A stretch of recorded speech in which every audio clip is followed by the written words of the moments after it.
Boa tarde a todos, sejam todos bem-vindos a mais uma tarefa na Seara do Mestre Jesus, plantão de oração. Então, eu convido a todos que quiserem colocar um copinho de água para ser fluidificado, que o faça agora, pois a gente já está começando o nosso plantão de oração. Né? Peço também a todos que elevem o pensamento a Deus, nosso Pai, a Jesus, nosso amado Mestre, e a toda a espiritualidade amiga e benfeitora, ao mentor da nossa casa, Lauro Machado, ao mentor do nosso trabalho, plantão de oração, e ao nosso mentor individual, para que ele nos autorize e auxilie para fazer mais um plantão de oração. E a gente sempre começa o nosso plantão com uma mensagem de preparação do ambiente, onde a gente está estudando de forma sequenciada o livro Palavras de Vida Eterna, pelo Espírito de Emmanuel, psicografado por Chico Xavier. E hoje a nossa lição é de número 65, e ela tem como título Defesa. Então vamos ver o que essa lição nos traz. Então diz assim: defesa. Quando, pois, vos conduzirem para vos entregarem, não estejais solícitos de antemão pelo que haveis de dizer, mas o que vos for confiado naquela hora, isso falai, porque não sois vós os que falais, e sim o Espírito Santo. Jesus, isso está no Evangelho de Marcos, no capítulo 13, no versículo 11. E continua assim: se tens a consciência tranquila no cumprimento do próprio dever, guardas em ti cidadela e refúgio. Não te percas em conflitos inúteis, nem te emaranhes nas explicações infindáveis. Acusado de mistificador, responde com o devotamento à verdade. Acusado de malfeitor, responde fazendo o bem. Por todas as culpas imaginárias em que te cataloguem o nome, oferece por resposta a prestação de serviço. O fruto revela a árvore, a obra fala do homem. Quem te provoca através do escárnio mostra-se mal informado ou doente, e quem te fere através do insulto traz consigo pensamentos de ódio e destruição. Não lhes sanarias o mal à força de palavras somente. Dá-lhes a conhecer a própria rota no trabalho edificante que realizas e a luz divina inspirar-te-á verbo justo no instante certo. Olha que interessante. Meditando sobre a atitude do Cristo ao deixar justificar-se nos tribunais terrenos ante a assanha dos cruéis detratores que o inçaram à cruz, somos induzidos a pensar que o Mestre, centralizando-se nas construções da vontade do Pai, teria agido assim por ter mais que fazer que gastar tempo em defesas desnecessárias? Olha que interessante essa lição, né? Então ele fala defesa. Como que nós vamos nos defender, né? E como ele falou aqui, né?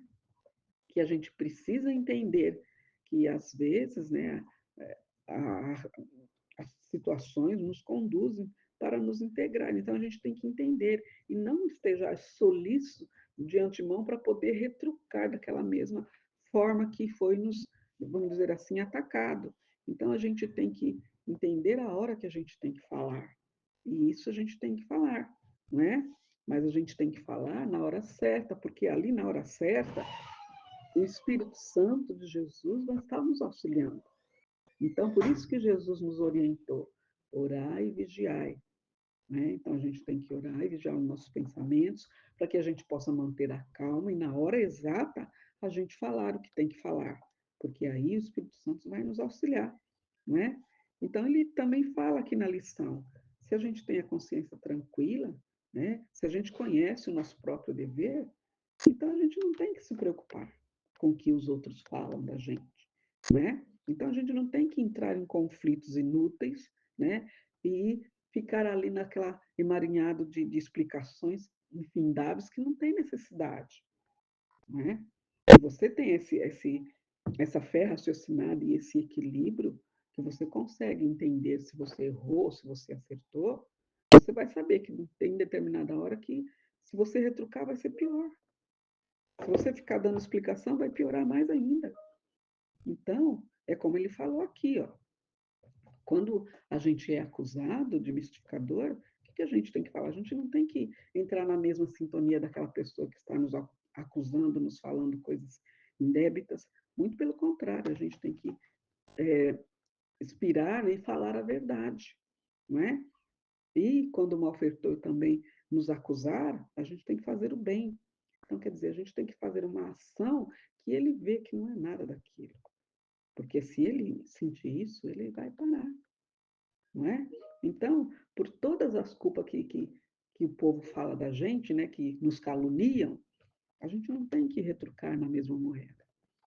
A gente tem que parar, refletir e falar na hora certa, porque a lição já está falando. O Espírito Santo de Jesus vai estar conosco e a gente vai saber falar. O que falar? Porque é para a pessoa entender, né? Porque como ele deu o exemplo aqui, o fruto, ele é bonito, é bom, é gostoso, então ele vai revelar que tipo de árvore é aquela, né? E a obra vai falar para o homem, né? Se o homem ele é centrado, ele tem equilíbrio, ele tem discernimento e vai saber a hora de agir, então a obra dele vai falar por ele. Agora, se ele entra na mesma sintonia daquele que está acusando, que está aí, não vai dar certo, vai mostrar só que ele também está desequilibrado, né? Então, a gente precisa entender, como a gente sempre fala e a lição também fala, porque às vezes essas pessoas que fazem esse tipo de coisa, elas, das duas, uma, ou elas estão doentes, ou elas não entendem, né, as leis de Deus, os ensinamentos de Jesus. Que tudo que a gente faz para o outro, a gente recebe em dobro. E a lei do retorno, ela é implacável. E as leis de Deus, elas são imutáveis, ela não muda. A gente pode infringir a lei do homem, né, que é a lei do homem, a gente vê aí toda hora o povo infringindo, mas a lei de Deus, Deus não.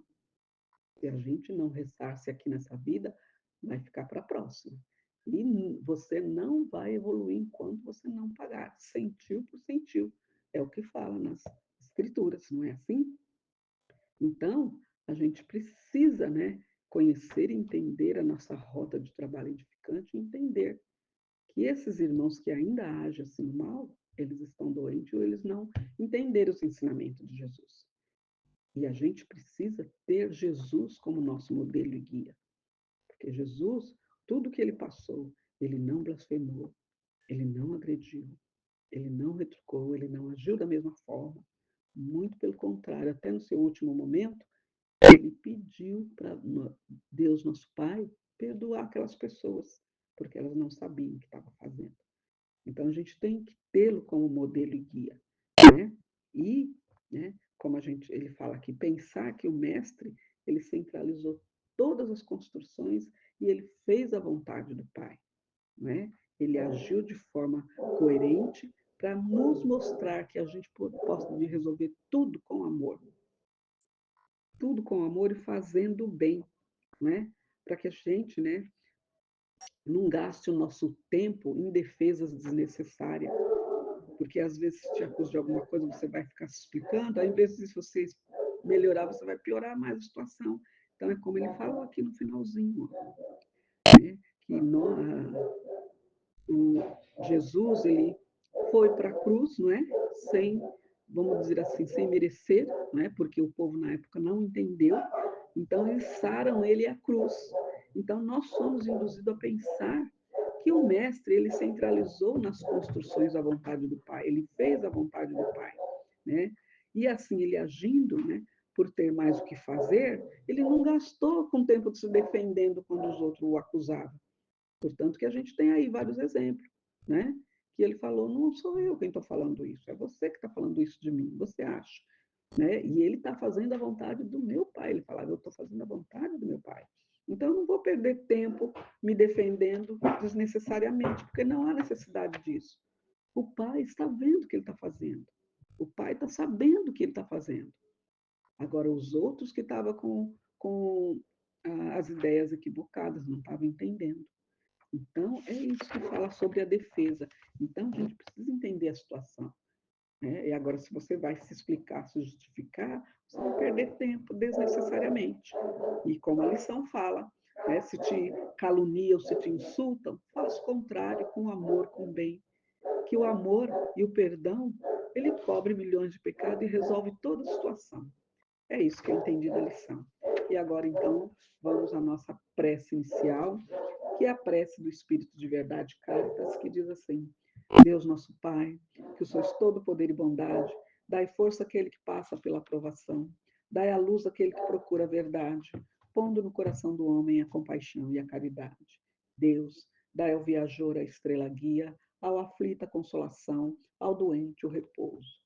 Pai, dai ao culpado arrependimento, ao espírito a verdade, à criança o guia, ao órfão o pai. Senhor, que a vossa bondade se estenda sobre tudo que criaste. Piedade, Senhor, para aqueles que não vos conhecem, esperança para aqueles que sofrem. Que a vossa bondade permita aos espíritos consoladores derramarem por toda parte a paz, a esperança e a fé. Deus, um raio, uma faísca do vosso amor pode abrasar a terra. Deixai-nos beber nas fontes dessa bondade fecunda e infinita, e todas as lágrimas secarão, todas as dores acalmar-se-ão. Um só coração, um só pensamento subirá até vós, como um grito de reconhecimento e de amor. Como Moisés sobre a montanha, nós vos esperamos com os braços abertos. Ó poder, ó bondade, ó beleza, ó perfeição, e queremos de alguma sorte alcançar a vossa misericórdia. Deus, dai-nos a força de ajudar o progresso, a fim de subirmos até vós. Dai-nos a caridade pura, dai-nos a fé e a razão, dai-nos a simplicidade, que fará de nossas almas um espelho onde se deve refletir a vossa santa e misericordiosa imagem. Que assim seja, graças a Deus. E nesta mesma sintonia, vamos então à fluidificação das águas. Vamos pedindo então à equipe de fluidificação das águas que, com o auxílio do Dr. Bezerra de Menezes, possa fluidificar essas águas, colocando o lenitivo necessário a cada um de nós para os males do físico e do espírito. E que esse mesmo lenitivo possa ser levado para todas as caixas de água, das residências, dos hospitais, dos orfanatos, dos abrigos, das creches, das escolas, dos asilos, das instituições, das cadeias, para que cada um possa ter oportunidade de se melhorar. Que assim seja, Senhor. Graças a Deus. E nesta mesma sintonia, vamos pedindo então as vibrações para as emergências do plantão de oração que se encontra na nossa casa, Associação Espírita Lauro Machado. Vamos pedindo para a caixinha azul dos pedidos de prece e tratamento para os encarnados. E eu peço aqui para a minha listinha, e peço também para a Maria Aparecida Leonil do Porto, peço também para Rodrigo Nascimento da Silva e para Rita de Cássia Batista, para que eles possam ficar firmes na fé, auxiliar no seu próprio tratamento. Assim como para todos os nomes da minha listinha aqui. E também para todos aqueles que estão nas suas casas, né, se recuperando, e aqueles também que se encontram nos hospitais, para que a espiritualidade possa envolver a todo e auxiliar, né, de acordo com o merecimento de cada um. E peço também para o caderno dos desencarnados, que também se encontra na nossa casa, para a higienização no lar de todos os tratamentos dos nossos assistidos, para também o caderno dos dependentes químicos e também os pedidos que a gente recebe pelas nossas redes sociais, e também para todas as sintonias dos nossos assistidos, dos nossos trabalhadores, dos nossos alunos, que estão fazendo agora junto conosco. Que assim seja, Senhor. Graças a Deus. E nessa mesma sintonia, vamos então agradecendo a espiritualidade amiga e benfeitora, todos os medicamentos espirituais e físicos que estamos recebendo, onde quer que estejamos, seja no nosso trabalho, seja no nosso lar, seja na rua, com muita luz e com muita paz estamos recebendo esses limites. Que assim seja, Senhor. Graças a Deus. E assim, então, a gente chega ao final do nosso plantão de oração e eu convido a todos que estão em sintonia para que possam finalizar comigo, vibrando a oração que o Senhor nos ensinou. Pai nosso que estás no céu, santificado seja o vosso nome, venha a nós o vosso reino, seja feita a vossa vontade, assim na terra como no céu. O pão nosso de cada dia nos dai hoje, perdoai as nossas ofensas, assim como nós perdoamos a quem nos tem ofendido. E não nos deixeis cair em tentação, mas livrai-nos, Senhor, de todo mal. Que assim seja, graças a Deus. E assim, então, a gente chega ao final do nosso trabalho, plantão de oração, já deixando o convite para que na próxima quinta-feira possamos estar todos juntos para fazer o último plantão do mês, não é? Do mês de julho. Né? Então, convido a todos para que estejamos juntos na próxima quinta-feira. E desejando a todos um bom final de semana, sempre com Jesus no nosso coração e Deus na nossa mente. Graças a Deus.